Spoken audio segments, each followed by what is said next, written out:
Rolls-Royce is all about silent, elegant luxury. So obviously it makes sense for the brand to do an electric vehicle. In fact, the company's co-founder, Charles Rolls, said that he believed that electric cars would actually be popular in the future as soon as we could figure out ways to charge them. That is why Rolls-Royce has launched this, the 2024 Spectre, their first ever EV, and I'm here to tell you, it's something special.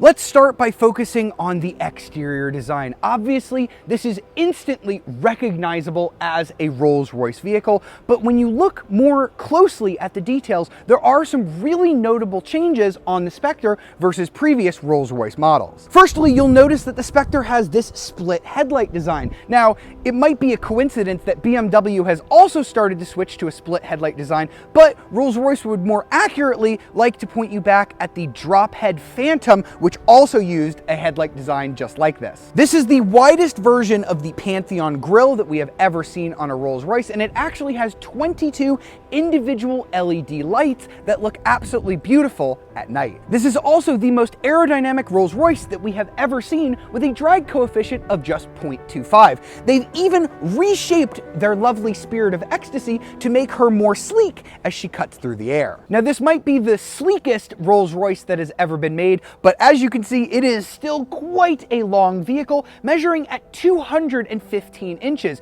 If you want to put that into perspective, a Chevy Tahoe, which seats 7 people, is only 210 inches. This is also the first two-door Rolls-Royce in over 100 years to ride on massive 23-inch wheels, although you can get 22s. Here at the back, we have this sleek fastback design. The taillight looks as if it's an island swimming in this ocean of purple, and if you are wondering about the color, it is called Twilight Purple, and it is absolutely gorgeous, so you know what to order when you're going to spec your Spectre. And I may not have an official measurement for how big the trunk is, but this might go down as the biggest trunk that I have ever seen on a two-door car. We have tons of stuff in there, and we could easily pack in a whole lot more. So it's perfect for a weekend getaway with your spouse or 3 of your friends. And at this point, I know you're probably wondering how far a car like this is going to go on a single charge. Well, we've got a 102 kilowatt hour battery pack that is underneath the floor of the Spectre,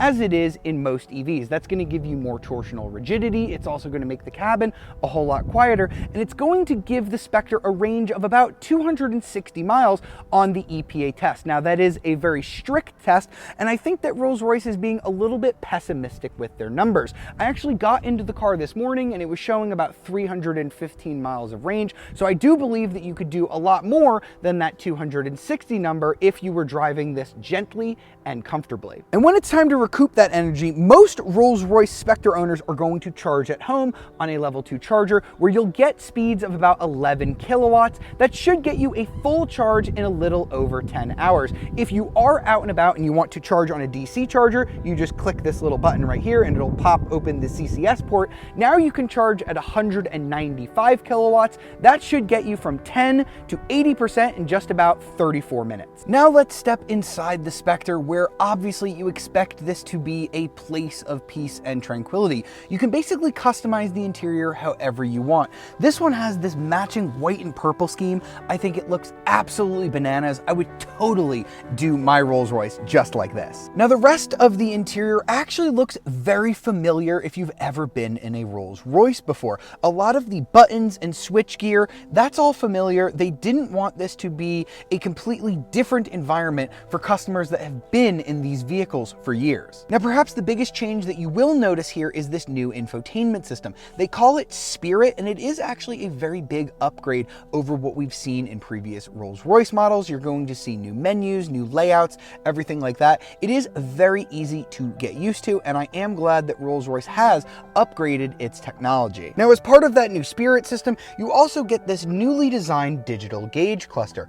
Rolls-Royce has done digital gauges in the past, but this is a new, cleaner layout. You have your battery percentage on one side, your speed in the middle, and then your power reserve gauge there on the left. You can actually customize this however you want. For example, if you wanted it to be purple to match the rest of the interior, you can do that from the factory, although you can't change it once it has been delivered to you. And I want to talk a minute to talk about the doors here. These are the largest doors ever fitted on a Rolls-Royce, and they are quite heavy, but Rolls-Royce has made it really easy to open and close them. You just kind of grab this handle here and it'll pop open just a little bit. If it's stretched any further, it might be dangerous if there's a car behind you. You can then pull the handle again and it'll open the rest of the way and you can easily get out. Now, Rolls-Royce has two ways of shutting it. I can just simply put my foot on the brake and the door will automatically come to me. I also have these buttons here that I can use for the driver's side, or I can also use it to shut the passenger door super conveniently. For the Spectre, Rolls-Royce has added a new feature called the Starlight doors.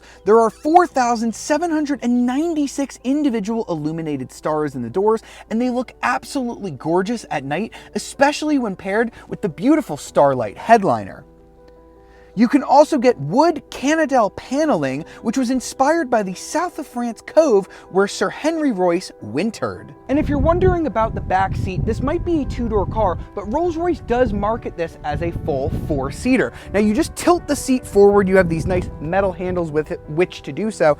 And then the front seat is going to electronically move as far forward as it can go. And as you can see, it really wasn't very hard for me to get into this back seat. Now, if I recline the seat back, it's going to slide back into its original position. And as you can see, I still have over 35 inches of legroom back here, making this one of the roomiest two-door cars that I have ever seen. And if I need a little bit more legroom, I do have a little button that I can use to adjust this front seat. And speaking of the amenities back here, I have my own climate controls, I have my own air vents, I have my own heated seats, and I even have my own little storage cubby with USB-C ports. All right, so now let's hop behind the wheel of the first ever all-electric Rolls-Royce and feel what it's like to drive. And surprisingly, the driving experience is exactly what I expected. It drives like a Rolls-Royce that just happens to be electric. And all of the Rolls-Royce engineers and product people were very clear about this, that they wanted the Spectre to be a Rolls-Royce first and an EV second. So they didn't really change a whole lot about what their customers know and love with this vehicle. And I think that philosophy has yielded an excellent result. If you want to get into the nitty-gritty of how much power this car produces, we have a 255 horsepower electric motor at the front, a 483 horsepower motor at the back, and together they combine to produce 584 horsepower and 664 pound-feet of torque, which is very comparable to what you would get from any of Rolls-Royce's twin turbocharged V12 engines. Most Rolls-Royce owners would never do a 0 to 60 test, but if you are going to just mash the throttle, you get an initial shove from all of that electric torque, but then Rolls-Royce actually had to tune the throttle in such a way to kind of limit the massive power from these electric motors, because electric cars are so instantaneous with their power delivery, they can kind of jolt you if you're not ready for it. So to kind of prevent that from happening, because obviously you wouldn't want your champagne to spill upon acceleration, Rolls-Royce actually had to change the formula for how the throttle works on this car. It is really smooth, so even if you do kind of just stupidly stab at the throttle, you get a little jolt, but then it kind of softly wafts you up to speed. I really like it. Now, in terms of bringing the Spectre back down to a stop, you have two different ways that you can do so. You can put the car in D and it'll drive just like a normal Rolls-Royce. When I take my foot off of the throttle, the car is going to roll, and then when I need to bring it down from speed, I hit the brake pedal. Speaking of the brake pedal, they had to do some special tuning on that as well. You know, they really wanted it to be soft so you don't have that kind of jolty feeling that sort of brings you forward out of your seat when braking. So you do have to apply quite a bit of force to this brake pedal, but it does bring you to a stop in a very smooth manner. There's also a new button on the shifter. It's labeled B, and basically that's going to put you into your recuperation mode. So now when I take my foot off of the throttle, it's going to slow me down a lot more. Other manufacturers call this one pedal driving. Rolls-Royce doesn't really like to use that term because they've tuned this in a different way than pretty much any other EV that I've driven. See, if I'm driving a Tesla or a Nissan Leaf or a Mercedes EQS, when I take my foot off of the throttle, it's going to very strongly pull the speed down as if somebody was pushing the brake pedal. Now, this will come to a complete stop when in B mode, but it doesn't do it in a very savage way. Again, it's all about not rocking the boat too much, so to speak. So when I take my foot off of the throttle in this, yes, I do feel it decelerating, and yes, I can bring the car all the way to a stop, but wait for it, it takes a little bit longer than it would in a Tesla or something like that.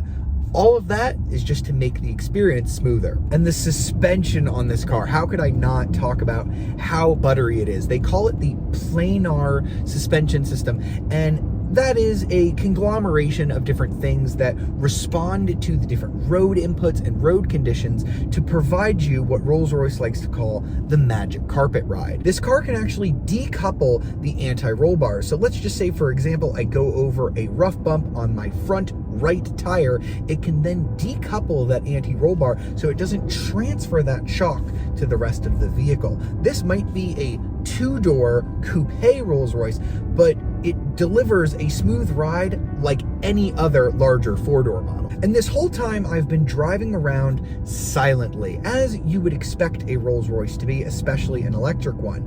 But Rolls-Royce has actually engineered a sound that you can play if you want to kind of have that sort of V12 noise replicated in the Spectre. So we have it programmed that I can just go ahead and push this button to activate the Rolls-Royce sound. And now when I hit the throttle,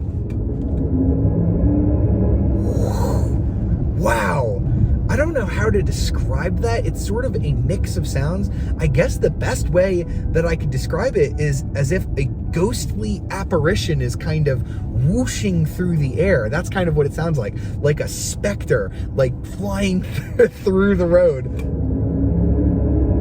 Woo! I really like it, but if you don't, you can always turn it back and go back to silence. I think the most amazing part about this car is that if you just pushed the start button and set off and nobody told you that this was powered by electricity instead of gasoline, and you had just driven gasoline-powered Rolls-Royces your entire life, you probably wouldn't notice the difference. And that means that Rolls-Royce did a really nice job with the Spectre, making sure that it is a Rolls-Royce first. So that was the 2024 Rolls-Royce Spectre, the first ever all-electric Rolls-Royce. Now, there's really nothing that you can compare this vehicle to at the moment. It's $420,000 to start, and you can easily option it way higher than that. The Cadillac Celestiq is coming, and it will give a handmade luxury feel as well, but even the Cadillac Celestiq is only about in the $300,000 range, so there's really nothing that is going to approach this Rolls-Royce Spectre territory. There are a bunch of different automakers right now that have decided that their EVs need to look different, feel different, drive different, and honestly, I'm not such a big fan of that approach. Rolls-Royce has actually taken the approach of its parent company, BMW, who decided that vehicles like the i5 should feel like a 5 Series first and an electric car second. Same for the i4, same for the i7, and I really like that they have done that here with the Spectre. This is truly a Rolls-Royce first and an EV second. So if you're the type of person that loves driving a Rolls-Royce, you're absolutely gonna love driving the Spectre. It's the same formula that you know and love, just without the gasoline.